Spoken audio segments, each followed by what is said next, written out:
Peace and blessings, family. The power is ours. It's King Leon next to the human liberator. This is Take Charge of Your Life. It's our midday self-mastery, self-motivation series.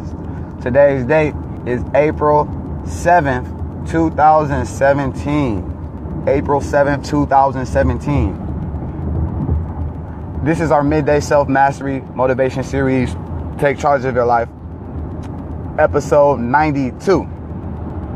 The title of this video is Forgive Yourself. Take Charge of Your Life is our midday class where we make the choice. Make the choice is the hashtag for the series.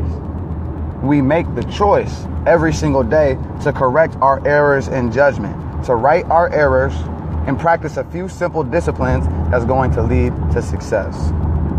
What's up, Yasmin? I see you in the comments. So when I say something that resonates with you in this video, you type "make the choice," right? All comments are appreciated, but when you type "make the choice," that's you choosing to choose prosperity over lack, choosing abundance over scarcity, choosing faith over fear, choosing love over fear, choosing compassion over hate, choosing gentleness and tenderness and forgiveness in their proper places. It's like when you make the choice, we choose a balanced life. We choose to welcome all experiences because we never know which one is going to be the one that turns it on. So today we're talking about forgiving ourselves. Forgive yourself. It's something that you might have done or you might have experienced or someone has done to you that you feel is your fault and that you feel guilty over, and it gives you it stresses you out. It gives you anxiety when you think about it. It gives you a feeling in your gut. It makes you uncomfortable when you think about it. When you think about certain experiences of your past, things that harm that was caused to you or harm that you might have caused to another. If you have these types of experiences, this is what this video is talking about today. Forgiving ourselves for our past, for our prior ignorance. Because what I've learned is that we all do the best we can with the knowledge and information that we have. That's where the term comes up, if you knew better, you do better. Someone can tell you something all day. That's why they say actions speak louder than words. Because people can tell you something, and if you just listen to their words, it might seem like they know. But to tell if they really know is through their actions. This is why venture capitalists, before they invest in someone, they follow them around for a week. They check their weekly and daily habits because they can tell by someone's what they do on a daily or weekly basis or just 1 week if this is the type of person that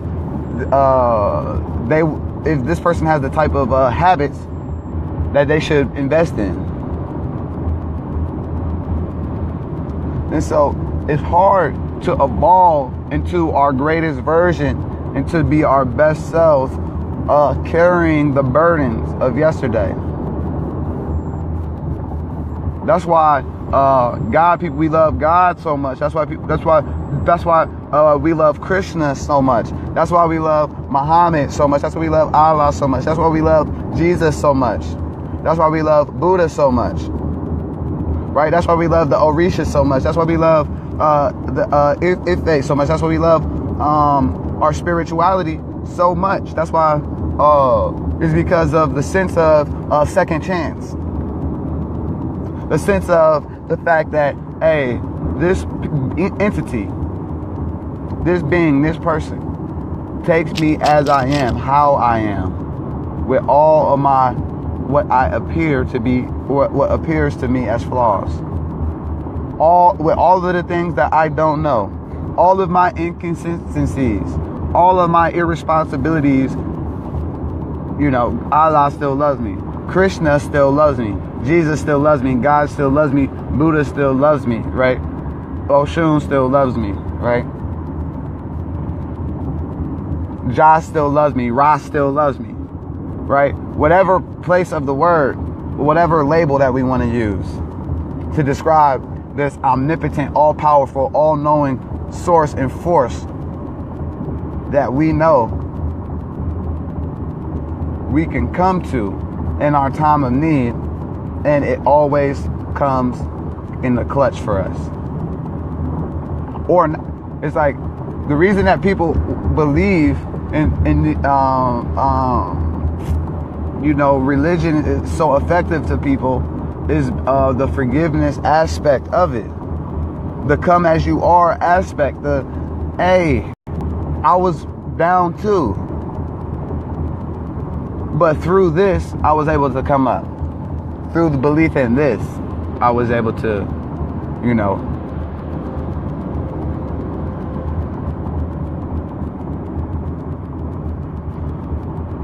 and so even people in those types of scenarios, they feel immediate gratification or instant gratification when they're surrounded by a whole bunch of collective believers, and they're all expressing their joy and faith for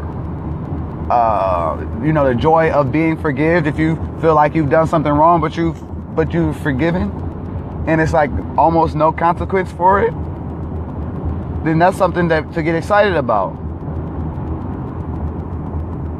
The error is when we only leave it to that entity for forgiveness, when we don't model that entity as a forgiver, when we always we love Jesus because he forgave us, or God because he gave Jesus to, you know, forgive us for our sins, if you believe that. Or you could believe, like I said, Krishna, Allah, Buddha, whatever you believe in. But you believe in that and you love it because it takes you as you are, and it forgives you for all of the wrong that you've done or that you feel like you've done. I'm here to tell you that you have to forgive yourself in that same manner in which you expect this higher power or this force energy to forgive you. Like, if you expect, it's like, this is one thing that the error that I be having, where it's like, I find when people pray, like in Christianity, for example, they pray, every time they pray, they're praying to, you know, asking for forgiveness, but then in the same breath say in Jesus' name.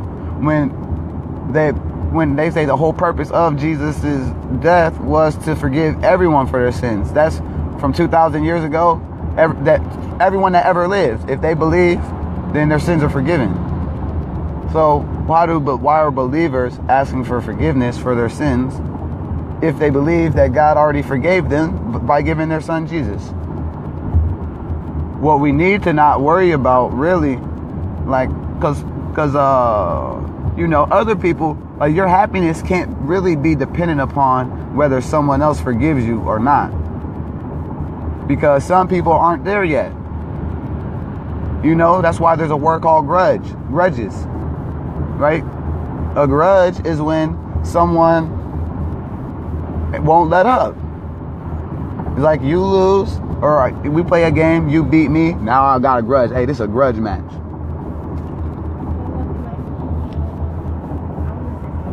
Huh? Whenever you're ready, I want to say. Okay, yeah, I'll add you in. But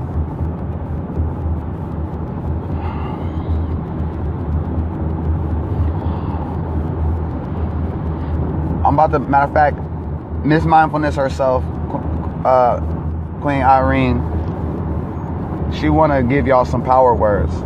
So I'm going to come back to my major point, which is, in the same manner that we expect others to forgive us, others being another person or a spiritual entity, we must also forgive ourselves. Forgive yourself for your past. Let the past grow so you can grow. Imagine if an airplane tried to take off and it had anchors on it. whole anvil anchors that's stuck into the ground. Imagine a plane trying to take off and it's chained to a tree. No matter how hard that engine is trying to run, the train will break itself. The plane will break itself.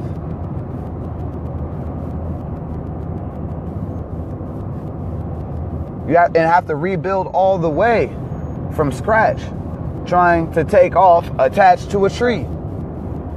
So we try and take off and go to the next level, but we still attached. The tree being our old self-limited beliefs or past experiences, guilt, shame, envy, jealousy, hatred. The lower vibrating things. How can we take off to the higher level? How can a plane take off if it's attached to an oak tree? I promise you it's not going to pull the tree out of the ground. I know planes are strong, but it's not going to pull the oak tree from the ground because its roots is too far deep. Right? And so the roots of your past experiences and the things that only you know, things that happened to you that the person that did it didn't even know that they did it, and then you didn't even express that to them and been holding it on for years. You have to forgive yourself for not expressing that to them. You have to forgive yourself for holding on to all of this bag. Erykah Badu says baggage. That's why she said, bag lady, you gonna hurt your back carrying all them bags like that. I guess no one ever told you almost all you must hold on to is you. So she said, pack light. She said, one day he gonna say, you cried in my space. You feel me? One day it's not gonna be the same as it was. So she said, pack light. Pack light. What's lighter than breath? You feel me? That's really all you need to get through, to get to tomorrow. Right? Anyway, we got, okay, I see them make the choice. We got Miss Mindful. These headphones out so you can hear you. Here, I'm gonna hold it. What's up, Yeah. You gonna hold it for me? Yeah, so what you were saying? What you gotta say? So I love this topic of forgiving ourselves, because this is something that I've battled with myself. And as someone who practices and spreads mindfulness is the art of living in the present moment. And so being present with ourselves and forgiving ourselves is saying, that was me then, that's not me today. I've learned from that, I've grown from that. And from there, I'm gonna do better. Every moment is new. Right. Every moment is mine. Right. You know, and every day is new too. We are new people every day if we allow ourselves to be. Yeah. If we forgive ourselves for the past, and knowing too that those errors in judgment serve a purpose as well. Had we not had those errors in judgment, we wouldn't be the evolved version of ourselves. Come on. Because we need to learn from that. Make the choice. From that conflict or that, quote unquote mistake that actually led us to the right place. And a part of forgiving ourselves too is, like you talked about earlier, love. You talked about how we forgive others, right? We should forgive ourselves. How we love others in an unconditional way. We always talk about loving everyone else unconditionally. We have to love ourselves unconditionally. When you forgive yourself and show that kindness and compassion for yourself and say, that was me then, that's not me now, and this is just a part of my journey, you deepen self-love. You deepen self-love by forgiving yourself.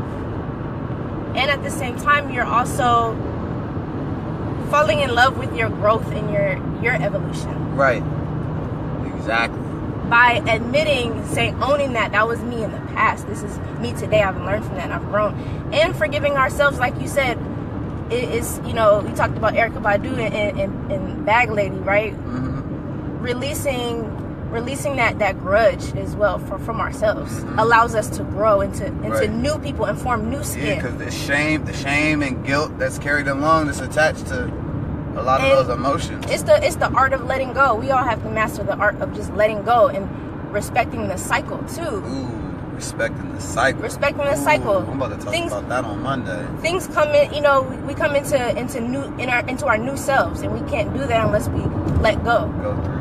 You know, and so the art of letting go is so key to hold on to, because it allows us to form new ways of thinking, new habits, new selves.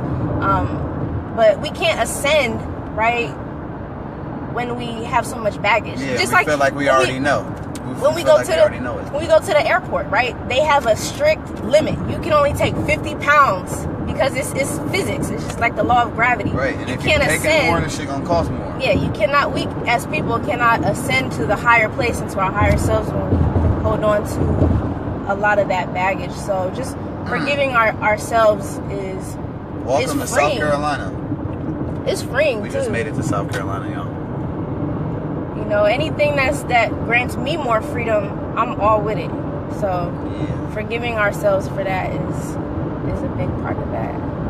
So yes, living in the present moment. That's what mindfulness is, you know. And I'm here in the present moment right now, you know, and that's the exciting part about it, is that we get to relate to ourselves in the present moment as well.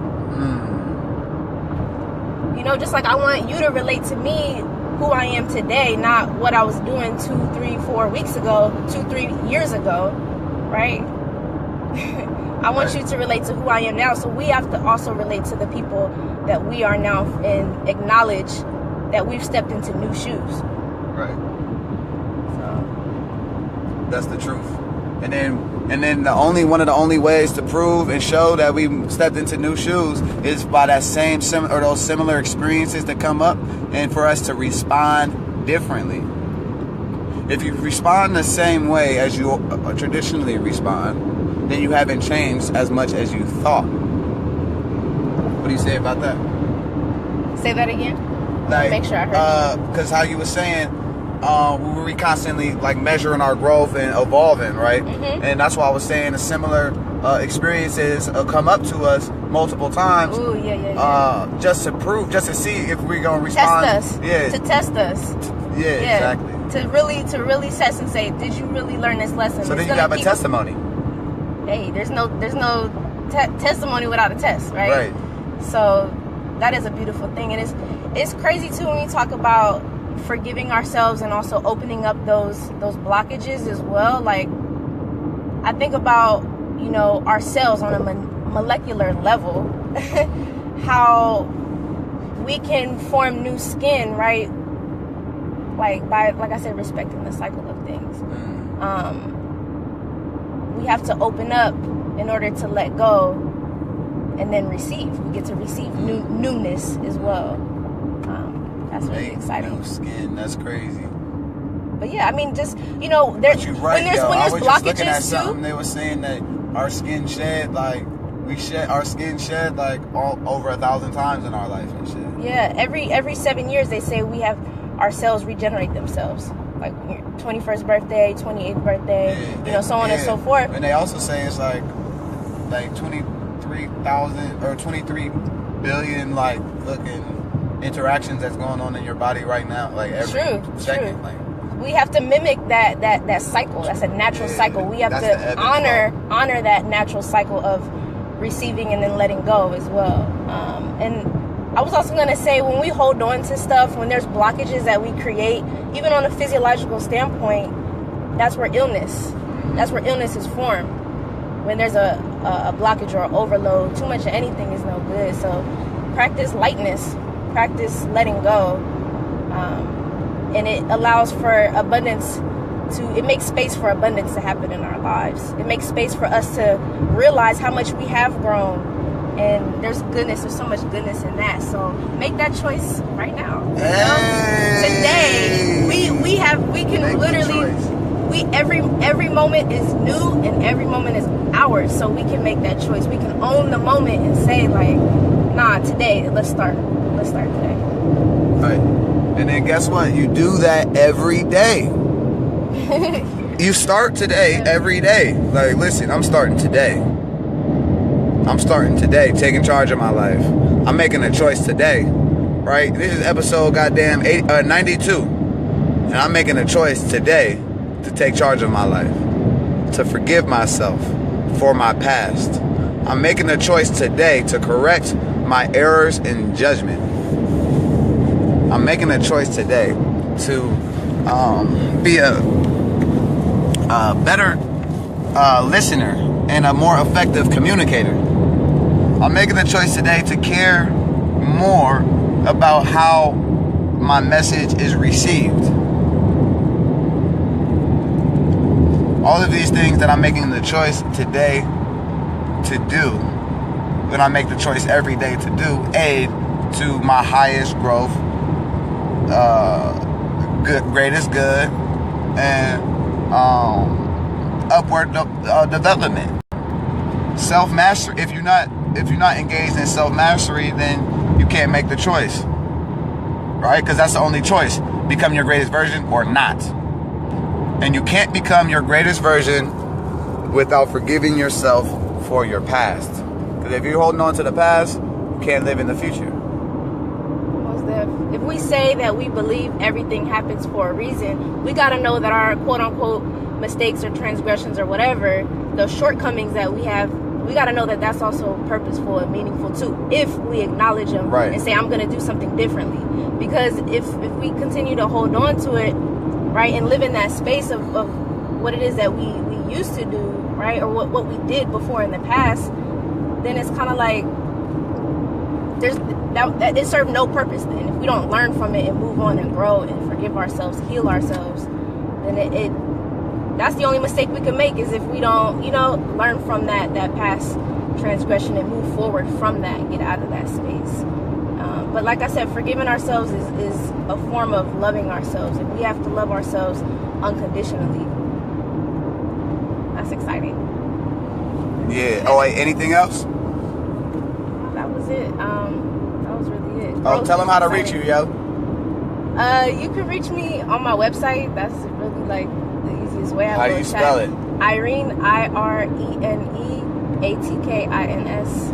IreneAtkins.com. You can reach me on Facebook, Irene Atkins. I know this is Facebook Live, so yeah. Anything really. Reach out. I'm gonna make an edit and I'm gonna put featuring our guests, Irene Atkins. IreneAtkins.com. You can check her out. She got some great information on there, great content, some great blogs, and some. You still got them free mindfulness courses up there? I took them down, but we have another. She be having mindfulness circles and consulting. She a real good sister for you to know and be connected with.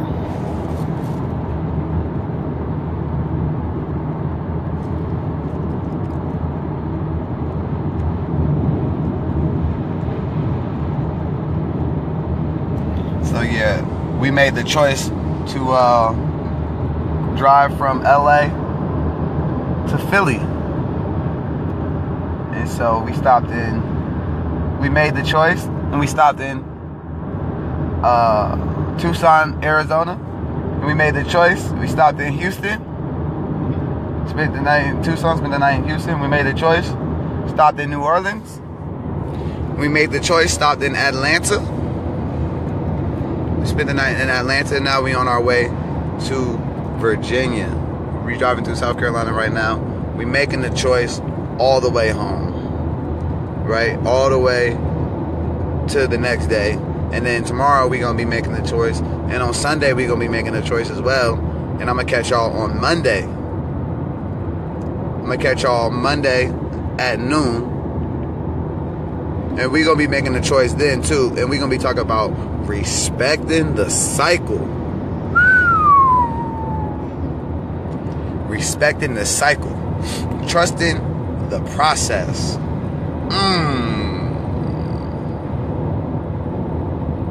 Yeah. So hopefully y'all received something constructive and positive in this video. I see the make the choices, the MTCs. MTC. I guess that's cool if you know that it stands for make the choice. That's what MTC. That's what I did with King Leon X, KLX. So I guess that's what we do now. We just turn everything to an acronym. We just shorten everything up. So anyway, make sure y'all subscribe to my live videos and content, because we be coming for y'all for y'all breakthrough every day. Every time we go live, it's for your breakthrough, and it's for to engage in some constructive information and some thoughts that will measurably increase the quality of your life. And so we trust you. We trust the Christ in you, the God in you. You feel me? The soul. We trust your soul and your breath to guide you through all experiences.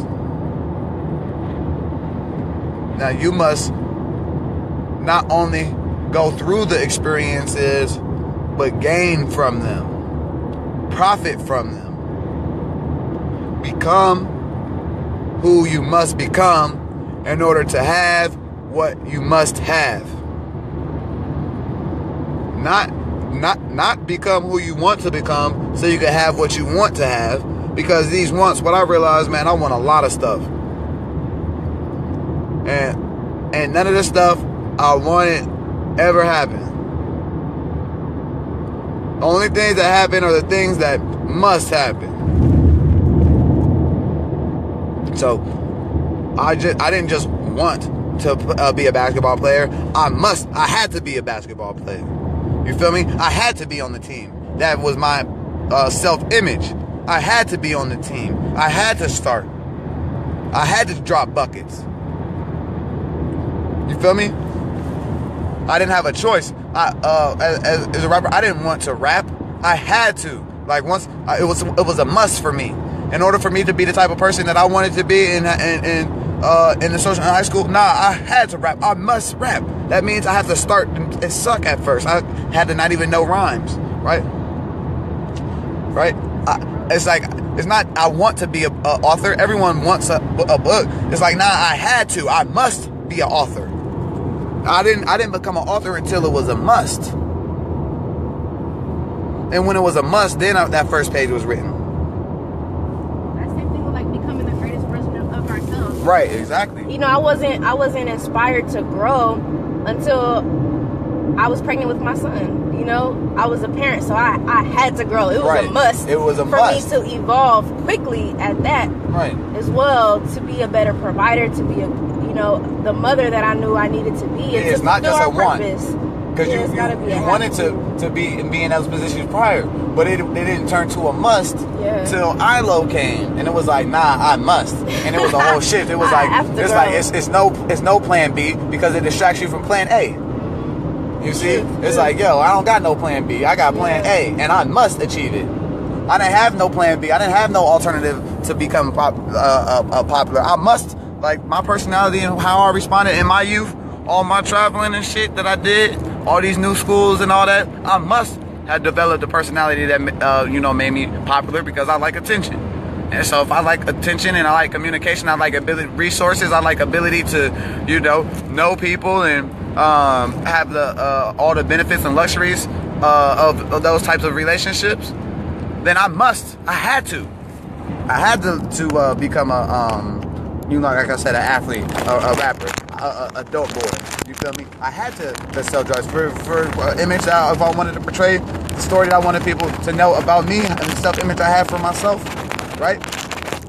And that didn't change until I had to be righteous. When it was like, not that I want to be righteous, but I have to. You know what I mean? I must. Right? When my partner died and I carried him to his grave, and then I was like, damn, if I die right now, what would people say? I know 100,000 people, and what would they say? And then when I decided what they would say, it wasn't enough. It wasn't enough. So it wasn't, I want them to think highly of me, higher of me, or I want them to, appreciate my value and all these things. It's they must. I must become this type of person, period. My legacy is dependent on it. I must be a fix the problem type of person. My legacy is dependent on it. Women and children is dependent on it. I must understand and develop economic structures and systems in the interest of the African working class and collective. 20 million starving people are dependent on it. And when I say starving, I don't mean hungry. I mean 20 million people die a year from starvation.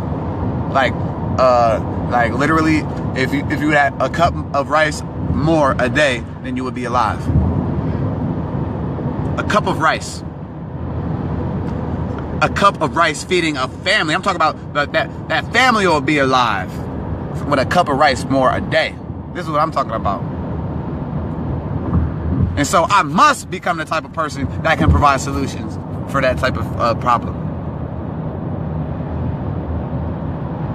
And I must have enough to not only do that, but to help. That's why one of my affirmations is I'm so happy and grateful that I earned enough money to buy what I want to buy and help who I want to help. But even beyond want is I'm so happy and grateful that I earn enough money to buy what I must buy and help who I must help. You see? And it wasn't until me forgiving myself for my past, forgiving myself, that I could even believe these things possible for me. I could believe the same story. Like, I've been to jail 10 times. You feel me? But I didn't believe that I was a felon. That's probably why I don't have any felonies, right? I beat 2 felonies with public defenders. Right? A lot of the things that I did in my past, in my childhood, in my growing up, my young adulthood, if I was still holding on to those lower vibrating thoughts and beliefs and activities, there's no way that I could intend to become one of the most wealthiest, powerful, influential black people that ever existed. I couldn't even intend to do that. It wouldn't even came across my mind. It wouldn't even came across my mind. But I learned one day that how people live their lives is directly related to the story that they believe about themselves.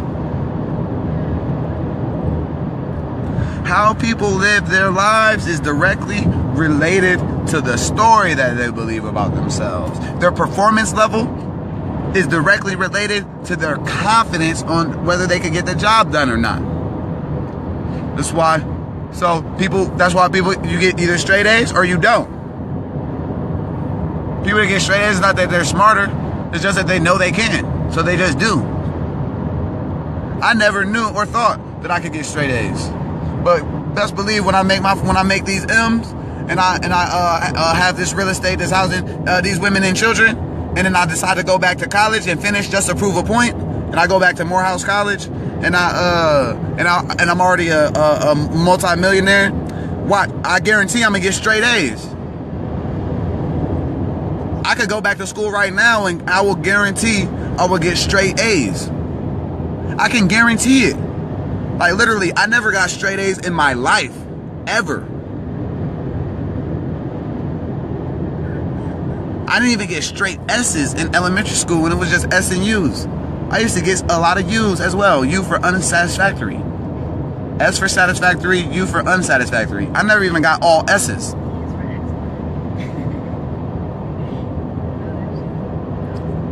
You know what I mean?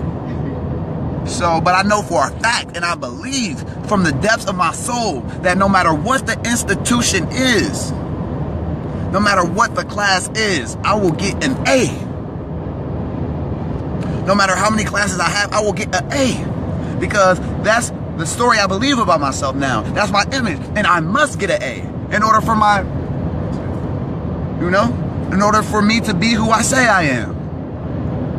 And to become the type of person that I intend to become.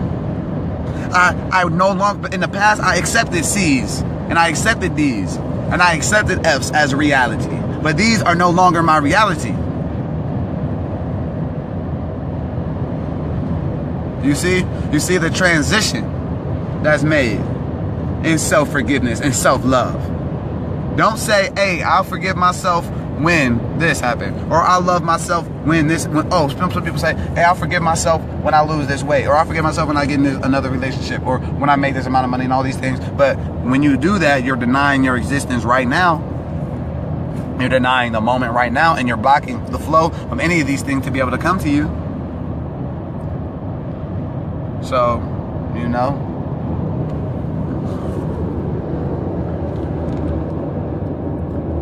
people like that, you know, inspire me the most.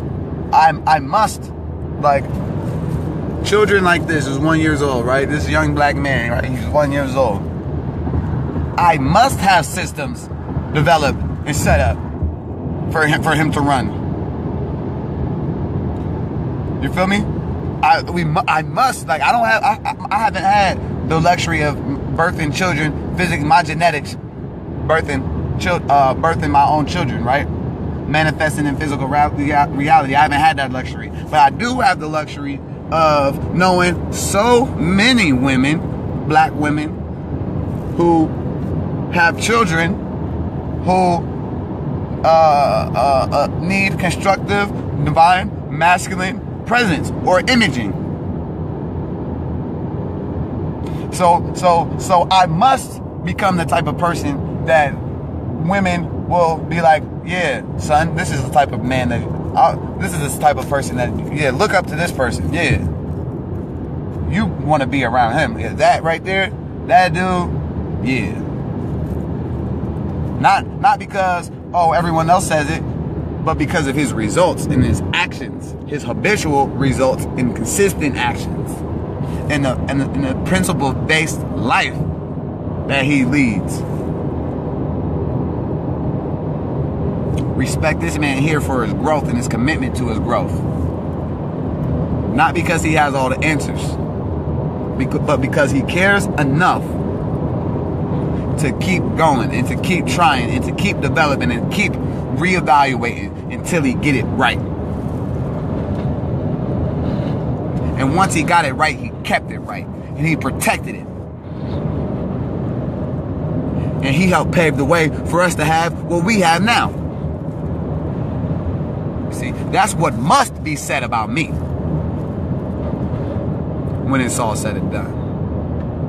And even almost now. For real. So you cannot step into your greatness and march into your reality. You can't, like yesterday we was talking about, walk away from the 97%, join the 3%. You can't join the 3% without definite major purpose and goals. And you can't turn those goals into you can't join the 1%, which is turning those goals. Only 3% of people have written goals, but only 1 to 2% of people accomplish those. Discipline is the bridge between the goals and the accomplishments, right? And you can't have enough discipline to accomplish these aims that are so big and huge and righteous if you're still holding on to the story you believed about yourself when you were 17. Or when you were not as aware of what you're aware of now. It's a difference. The story you believe about yourself when you realize that someone's opinion of you don't have to be your reality.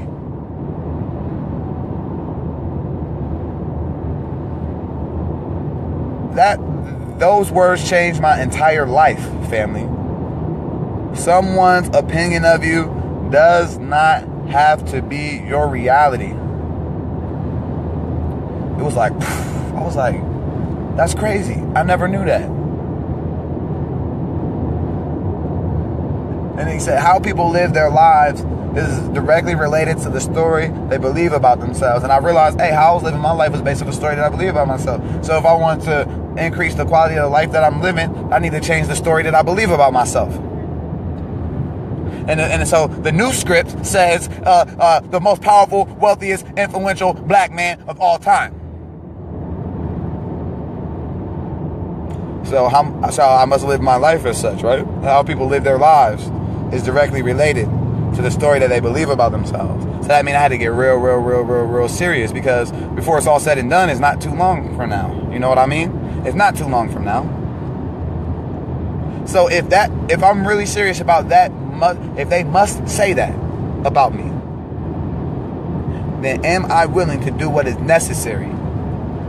And if the answer is yes, then one of those things that is necessary is forgiving myself for my past, forgiving myself for my errors in judgment. All right, so that's it, y'all. You got anything on this mindfulness? All right.